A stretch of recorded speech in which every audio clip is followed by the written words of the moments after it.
আসসালামু আলাইকুম ওয়া রাহমাতুল্লাহ। প্রিয় বন্ধুরা আমার, আপনারা দেখতে পাচ্ছেন ব্রাহ্মণপাড়া টু বুরুসুং রোড, বুরুসুং তেলের পাম্প।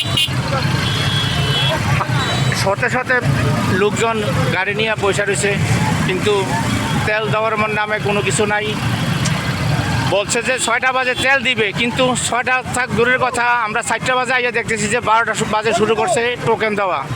কি একটা চালাকি শুরু করছে, 12টা থেকে টোকেন দেওয়া শুরু করছে। টোকেন দেওয়া শেষ হয়ে গেছে 4টার আগে।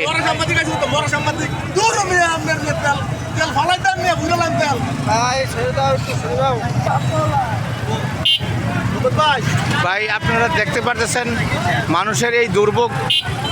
ব্রাহ্মণপাড়া টু বুরুসুং কুমিল্লা শাসনগাছা, কত হাজার হাজার মানুষ এই দুর্ভোগ।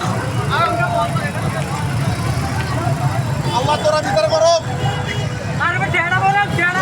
আল্লাহ বিচার করো, মালিকের টাকা করো।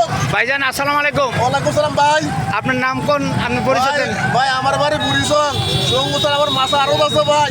অনেক কষ্ট করে আইছি, তেল পাইতাছি না ভাই। কতক্ষণ ধরে আপনি অপেক্ষা করতেছেন? এর থেকে ভাই 12টার সময় আইছি, এই মতো বাজে ভাই অপেক্ষা করতে আছি। এখন এখানে সিস্টেম কি পাইছেন? ভাই একটা টোকেন ধরাই দিছে, ভিক্ষা করতাম।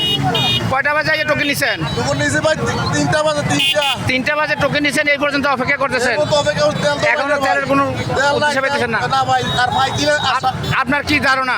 আমার আশাও আল্লাহ পাক জানে আমি তেল পাবো না পাবো। টোকেন পাইছেন? টোকেন পাইছি, টোকেন পাইছেন, এখনো তেলের কোনো সন্ধান পাইতেছেন না? সত্য পাইছি না ভাই। মনে হয় আপনি তেল পাইতে পারেন।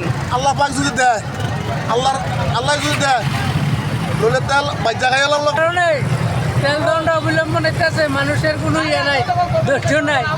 আপনি কয়টার সময় আসছেন? আমি আপনার ঘরে ধৈর্য নাই? 3টার সময় 3টার সময় যে টোকেন পাইছেন, জিটি কোড পাইছি। তেল এখনো পান নাই? তেল এখনো পাই নাই। 3টা বাজে এসে শুধু টোকেনটা নিতে এত সময় লাগছে। আপনারা কি মনে করেন দেশের অবস্থা কেমন?